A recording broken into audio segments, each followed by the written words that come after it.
In this episode, we are featuring Ginger Clark. Now, she's known around this community as a volunteer and she's a great supporter, but some of the things she talks about today have to do with access to care and why we need to be sure that our health care dollars are going where they need to.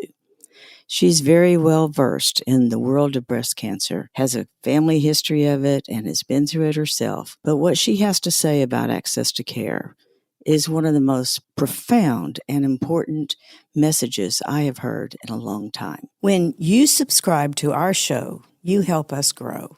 Someone you know may need to hear this story, so please share with your family and friends. And consider supporting our mission. Your donation can help save the life of an uninsured woman. Let's talk about your breast. A different kind of podcast presented to you by The Rose, a breast center of excellence and a Texas treasure. You're going to hear frank discussions about tough topics, and you're going to learn why knowing about your breast could save your life. Ginger, thank you so much for being with us here today on Let's Talk About Your Breast. I'm happy to be here and make whatever contribution I can. Oh, well, we're so delighted to have you.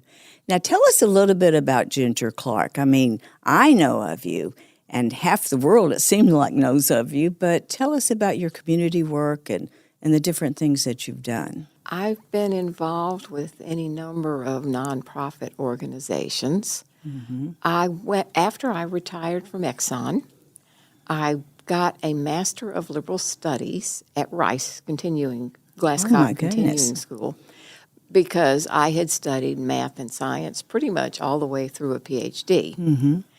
And after doing that, I became much more involved in the Rice community. I had been a member of the Baker Roundtable because I'd always been interested in those issues.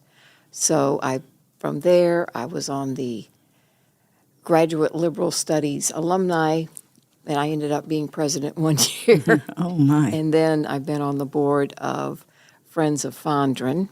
Mm-hmm. My sister Janet, whom you know, recruited me to the board of the Houston Symphony. I'm not the most musically talented member of the family. My two sisters, Barbara and Vivian, were excellent pianists. I was lazy. I didn't practice. So it doesn't happen naturally.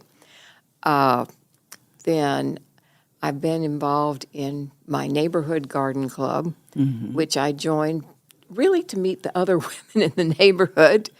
And then somehow, 8 years later, I end up being elected president, not because I know so much about gardening. I really don't. But because nobody else wanted to do it. Well, goodness. So then, so I've participated a lot with the symphony activities. What my favorite of theirs is their annual wine dinner. Oh, well, of course. Yes. Yeah, and then there's another group that I've been involved with more as a supporter, is Emerge, which was started by, I think, some Teach for America alums.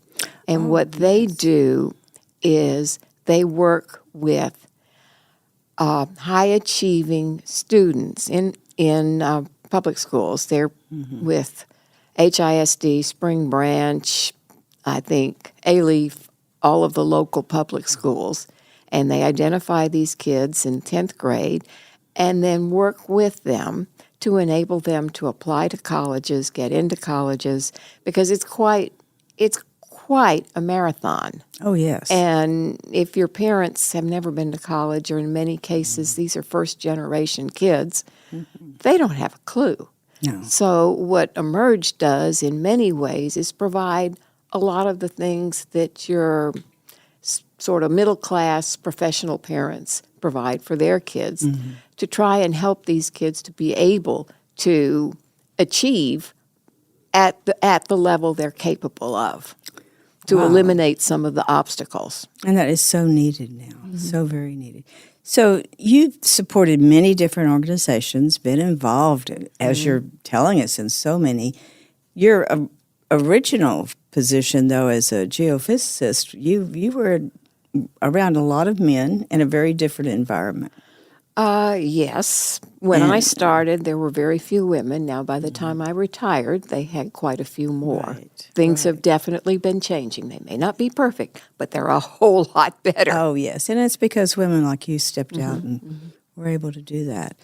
So I first met you at a function for Planned Parenthood. Yeah. Now, I forgot to mention that. Yeah, and I know that there. that's been Yeah. a real special charity work that you've done. Why is access to health so important to you, especially for women? Well, access to health is important for everybody. Women at a younger age have more health needs than men. I remember this was quite a few years ago. A young woman who was my French teacher at the Alliance Française, her husband had his own little company, and so she was absolutely shocked at what it would cost to cover her for insurance because she was a female of reproductive age. A male of that age is pretty inexpensive to cover. Right. So women do have special needs. Then, obviously, being a woman, I'm inclined to identify with that. And it does seem like our system, where we spend tremendous amounts of money, but we don't exactly achieve optimal results. Oh, no. Because too much is spent in some areas. Like my parents' last years, one or two of the surgeries my father had, in retrospect, wouldn't do it again because the payoff just wasn't there to compensate for all this. I mean, medical treatment, you're going to be worse off before you're better off. Well, so that is an old saying in there. Yes, that has to be. There has to be enough of a payout on the end. Otherwise, you're more comfortable just living with that and going on. So that was kind of an eye-opening experience. Oh, yes. Because I only knew one grandparent. My parents had never been around elderly people. Oh. My one grandmother, who I did know, my mother's family is from New Orleans, and she lived with her children. My mother was the only one of 5 who got married. New Orleans is a different place. Oh, yes. To say the least. And so my aunt, who was my mother's younger sister, took care of her, basically. So, we'd never really seen what the end of life is like. And actually, as a result of doing that, as the eldest daughter and having just retired, although Barbara and I were doing it before I retired, taking Mother and Dad to their appointments and so on, I was the one who basically took over as the point person on things. And as a result of that, when I had to write a capstone for my Master of Liberal Studies, I thought, well, what have I been doing? The title was Aging in a High-Tech Society. Oh, I bet that was fascinating. Well, I learned a lot that Yes. is actually useful for me because I figure, you know what? After your parents, you're next. You're next. That's so true. And forewarned is forearmed. Yes. You can make plans, and one of the things I've done as a result of that is I had gone to a doctor who I really liked for years, but she was a single practitioner. And when you get older, you're going to need more doctors and more of this, and one of the things I learned from doing that is having all the records in one place It's so helpful. is essential. Yes. So I then switched to Baylor, their Stratus clinic there. They may have changed the name. I can't keep track of all the changes. Yes. So that was one thing I learned. The other thing I learned is the most dangerous thing for the elderly is falling. Absolutely. Yes. And other, I'm sure there are other things that Oh, of no, course. that leads the list. Yeah. Yes. So it was a Oh, yes. worthwhile experience. And then I'd given money to Planned Parenthood for for years because the other thing that was interesting that I learned when I did my research was I read about different health systems, and Medicare, the name actually comes from the Canadian system. And the original idea, because I always kind of wondered, I am elderly now, I am covered by Medicare, but from an economic perspective, don't you want to cover your working age population first?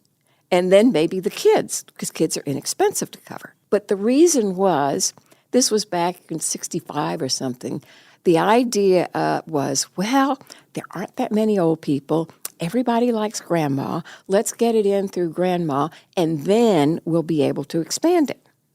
Oh, how interesting. But, of course, It that never never got happened. expanded, The reason right. it didn't was because a large fraction of the population already had employer-provided insurance, so you didn't get the drive, the political drive to make it happen. And how much that has changed over these last 30, 40 years. Yeah. Yes. Well, I know when I was working for Exxon, this was sometime in the 80s, they had a big meeting with everybody and saying, we're changing the insurance system. You can have a PPO or an HMO, and the price will correspond because the costs had just skyrocketed. Right, right. And so it's been a game ever since for trying to squeeze here and you squeeze here. It's kind of like controlling the drug industry, the illegal drug industry. Right. You shut down this route, it comes in that route. Right. You change these rules, and they figure out another way. Well, there's a whole, I think, a whole degree in coding. And there are ways to code so that you get more money back. Right. So My it goodness. looks to me like it's a hopeless system. No, well, listen, there's always hope now, but still, you've got it nailed. Yeah. Healthcare is very complex. Any healthcare provider is feeling that kind of squeeze, and it is very, very difficult to cover you with today's insurance prices. Any employer situation is always hassling with that. Now, you had your own health. I don't want to say crisis because I don't think knowing you, it wouldn't have been like that. But you went through your own situation with breast cancer. Yes. That was in 1970. Actually, I was diagnosed. I went in December for the mammogram. I mean, I'd been doing it for years. And then I got called back, and I really didn't think too much because I'd had that happen before. But after the radiologist had looked at the pictures, he called me back and showed them to me. And there were two little spots, these little white starburst patterns. And he said, can't be sure, but I think this is cancer. Well, I had looked at a lot of seismic data, so he's done a lot of interpretation. I was like 90%, well, this is it. But then I had to have the biopsy. And they said, well, you'll have a anesthetic. I have never had anything so painful in my life. My goodness. When they took those little samples. And then it turned out I was walking over to my sister's. We were going to go together, three of us, to the Planned Parenthood luncheon. And it was January, I think, of 2020. And I received a call from my gynecologist telling me that she had gotten the report from the lab, and the biopsy had shown cancer. Oh, my goodness. So I was thinking, well, I went to the luncheon. I was thinking, well, at least I don't have to worry about who's going to pay for it or any of those things because I've always had insurance. At that point, I was on Medicare, but even before, I had the employer-provided insurance. So I had one less worry than a lot of other women have. That is what our uninsured women worry the most about. It's not if they're going to survive, it is how they're going to pay for everything. Well, and the other thing, too, like in my case, because I had been going for these mammograms, they caught it relatively early. It was DCIS. So that's kind of like the first stage. Now, my sister, three of us live in Houston. We grew up here in Houston.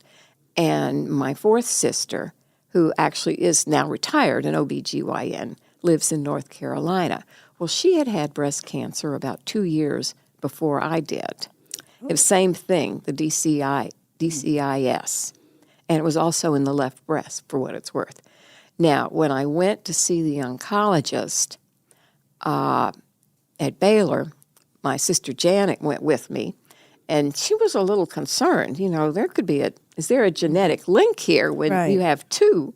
Right. And the nurse went down and asked the geneticist, and they said, no, at their ages, no, that's just, I guess, random errors, old age, et cetera. And what the radiologist had explained to me, I'd always kind of wondered, well, how, with x-rays, how is a cancer cell that much different from a regular cell? Its density, because that's what x-rays pick up. And the radiologist explained to me that what you're seeing are calcium deposits left after the cell dies. Right. And then the last exam I went for, the radiologist said, well, what happened, because I think the oncologist, Dr. Osborne, had said that, you may have had that for 10 years. It's just been growing. And this radiologist said, well, what happens is it grows, it fills the tube, and it runs out of room. So they start dying. And I guess that's when they might start thinking about looking for another Invading. home. That is absolutely right. And that's the dangerous part. That is so a great the thing way of is, explaining if women can get these, and then my sister had told me, Vivian, the OBGYN, like 1 in 8 women will get breast cancer. It's just that common because the the cells keep replicating, and there are more chances for error as you age. Right. So it's quite common, but it's one, if you catch it early, Makes all the difference. Yeah, there are, I know, some really nasty versions of it that there's not much you can do about. But the garden variety, like what I had, you catch it early, and they gave me a choice of treatments. I could have a lumpectomy, but I had 2 bad lumps. So that was, and then you'd have either radiation or chemo afterwards. Well, a number of years ago, with some other friends, we helped a friend who was going through that at MD Anderson. She had had the lumpectomy and then was having chemo. Well, after seeing what she went through, thought, you know what, at my age, just not worth it. And so I opted for the mastectomy. Plus, didn't know a lot about oncology, but I did know a lot about imaging, just image different things. Yes. And there's these 2 you can see. How many others are in there that you can't see? So I opted for the mastectomy. Now, the surgeon suggested that I go talk to a plastic surgeon first to see if I wanted to have the reconstructive surgery afterwards. And I had this vague idea, well, you slit it open, you scoop out the bad stuff, and then stick in a silicone bag. I couldn't have been further from the truth. No, it's not quite right. Not at all. So Janet and I went over. She was sitting behind me, so I couldn't see her. And the surgeon, a very nice young man, he was from Brazil, which probably isn't too surprising. That's the cosmetic surgery capital of the world. Yes. But he was doing reconstructive surgery. He was explaining that what they would do is first you have to stretch the skin back out. And it would go through multiple, it didn't take long for me to decide, at age 70, I'm not going to be wearing any low-cut ball gowns anytime soon. In fact, if I go to buy something, show me the ones with sleeves. Right. So, it'd be different for a much younger woman, the Certainly. concerns. And the choice was yours. Yeah. I mean, that is one of the things that for many of our uninsured women, they don't have as many choices. No. Mainly because they come later. Yeah. And Well, that's the tragic thing. yeah, and their treatment is just so much more intense and has to go on longer. Yeah. But even to have reconstruction for some of them is just not an option because they can't take that time off work. You know, they can't. They don't have anyone take care of them or during that time. So yeah, that's a very personal decision for any woman to make. Yeah, and it's going to be different for different women at different stages of their lives. Absolutely. Because what's important to a younger woman and what's important to an older woman are frequently two different things. And I had read years ago the book, it was quite well written by an oncologist, an Indian guy, so I can't remember his name, but it was Cancer, the Emperor of All Maladies. Oh, yes. It was very well written, and it gave me quite a respect for oncologists, what they were up against, and the reality that these methods that you're using, whether it's radiation, of course they can get it much more focused now, radiation or chemo, you're killing cells, but because the cancer cells grow faster, it's a differential thing. You're knocking more of them, but it's bad for the body as well. It's very hard on the body, yes. So it's something that if it was, aside from seeing what my friend Janet Beck went through with that was enough to say, no, I'll opt for this. So you did all that during the pandemic. Well, I was very lucky. I had my surgery on March 6th.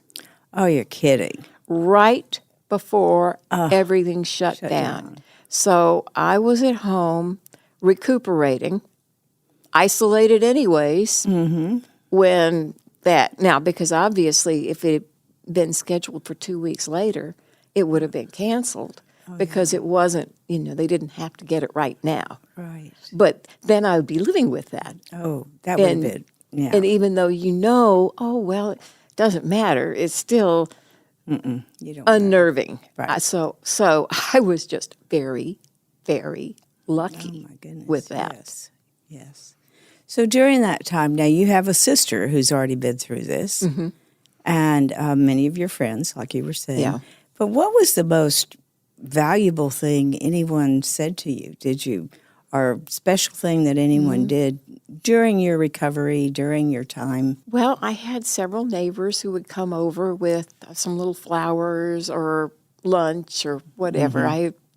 I live in a very nice neighborhood with really wonderful neighbors. Oh, that is so important. And then, of course, I have my sisters. Yes. And we live in the same neighborhood, a little triangle. And it just makes it, and well, even during COVID, we had our own little pod. Oh, yeah. We just go over to each other's houses. Well, one of the things I hear often from our guest is those little things meant so much. And, when people say, well, what can I do? You never can think of anything. Yeah. But when they just do it, then it means so much. And, there's just a lot on your mind, no matter how. Oh, yeah. It's not It's a lot on your mind, right. I sound rather matter of fact now, but when I received the diagnosis, for sure it was like, ooh, this is, you just don't think it's going to happen to you. That's it. But it does. It does, yes. No one does. It does. And why is it important now for you? And I know you've been very open about your diagnosis and about that time. Why is it important for you to share? Well, if it could help someone else, that would be, this is how I approached it. Somebody else might approach it a different way, but that might help someone else who's trying to make these decisions. Right. Was there any time during all this that you thought, well, maybe this was the end of your life, or? No. I am obviously not a medical doctor, but I was trained as a scientist, so I think probabilistically. So, yeah, it's a bummer. I'd rather not had it, right? To be perfectly honest, but it's not the worst thing that could have happened. No. And I had last summer two of my former colleagues passed away from cancer. One, I knew he'd had brain cancer for about 2 years, and the other I didn't know about until he died, pancreatic cancer. And my sister Barbara has a really good friend who died about 2 years ago of pancreatic cancer. So, you get to a certain stage of life and you don't know what's going to happen. So if that's my one bout with cancer, so be it. I'm Thank grateful. goodness. Yes. Well, you're almost to that 5-year mark, aren't you? One more year? One more year, yeah. Yeah. And I've taken the tamoxifen. And Dr. Osborne, well, it's up to you. It'll reduce the risk a little bit, but some women have side effects. I had no side effects, and I think he said it helps with bone density. So, all right. Oh, yes. Sign me up. Because we're back to that falling. And Yes. how important it can be to Yeah. have that good bone health. Yes. So the thing that is such a shame is that so many women don't get the screening so that they could catch it early. And then I know you've got these coaches that go out into the rural areas, which is phenomenal. Oh, yes. Because from what I know what I read in the Chronicle, but in the rural hospitals nationwide have just been closing in droves. Yes. The population is shrinking. Then, of course, in Texas, you have those choose the expletive of your choice. In Austin, we don't want to expand Medicaid, even though the feds are going to subsidize it. And you know what? The Daniel Kahneman, I read his book, and he says, you can't take things away from people. Loss aversion is the technical term. Once it's in there, they aren't going to take it away. But the feds might not pay for it anymore. Meanwhile, if you take a good look at your property taxes in Harris County, which are pretty steep, there's a line for the Harris County Hospital District. Now, I think you have to take care of people. You don't want people dying in the street. It's a necessity. But it's not. It's like we're turning down free money. It's not truly free money, but it's money that's there, and it's going elsewhere. It's not going to stop. No. They're not going to stop the program because we don't participate. No. And gradually other states have kind of inched in to join it. It makes no economic sense whatsoever. The jobs and that then would you bring think and of the everything people, else. Well, and the rural hospitals need the support. Yes. And you think of the people who end up suffering needlessly because of that. And they end up at Ben Taub. Great. But in the rural areas, we don't have Ben Taubs. No. We don't have public health. Well, there was this one, I think it was in the New Yorker, an article, I forget which various thing I read in. It was about a young woman, I think in Flatonia or one of those small Texas towns, who should have had a preemptive abortion as soon as she got pregnant because she suffered from so many comorbidities. Well, they're not but diabetes, high blood pressure, overweight, that the probability of her carrying to term was somewhere between 0 and none. But they couldn't do it. And she did go to the hospital in the bigger city, and they sent her back. And then by the time she was in the ambulance to go back to the hospital, she died. That's another result. I'm pretty sure it was in the New Yorker. That's another result of the insane interference with medical practice by people who know as much about medical practice as I do, and I know enough to know I'll let the doctor decide. Right. Oh, that's such a good point, Ginger, because we really have stripped the physicians of their ability to practice medicine. And they just can't do it. I don't blame them for being cautious. Say, the doctors, they made the wrong choice. Well, if you threaten somebody with prison, taking their license away, a huge fine, you expect it's just human nature. They're gonna have to think of themselves first, and you can't blame them.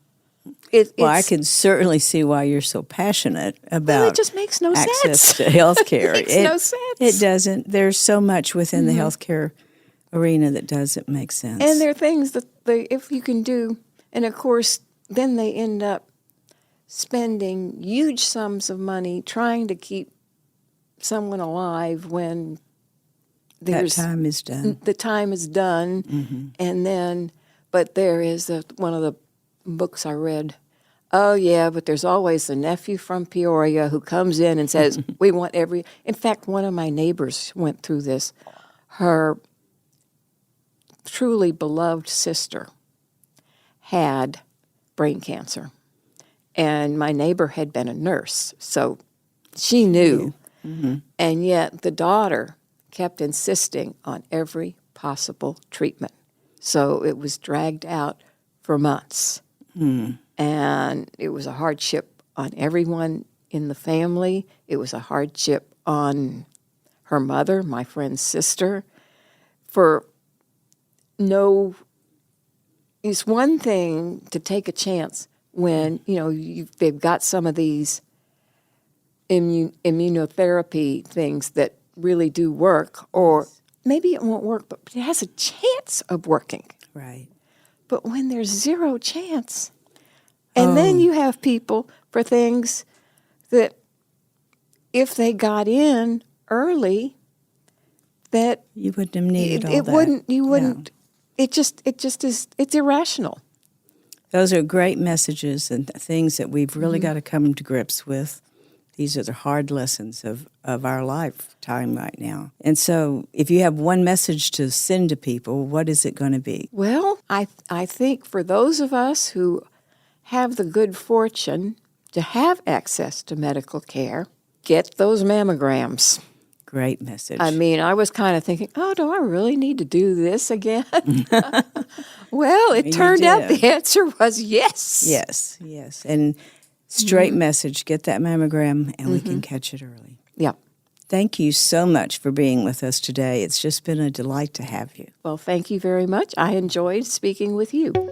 Thank you for joining us today on Let's Talk About Your Breasts. This podcast is produced by Speak Podcasting and brought to you by The Rose. Visit therose.org to learn more about our organization. Subscribe to our podcast, share episodes with friends, and join the conversation on social media using hashtag Let's Talk About Your Breasts. We welcome your feedback and suggestions. Consider supporting The Rose. Your gift can make the difference to a person in need.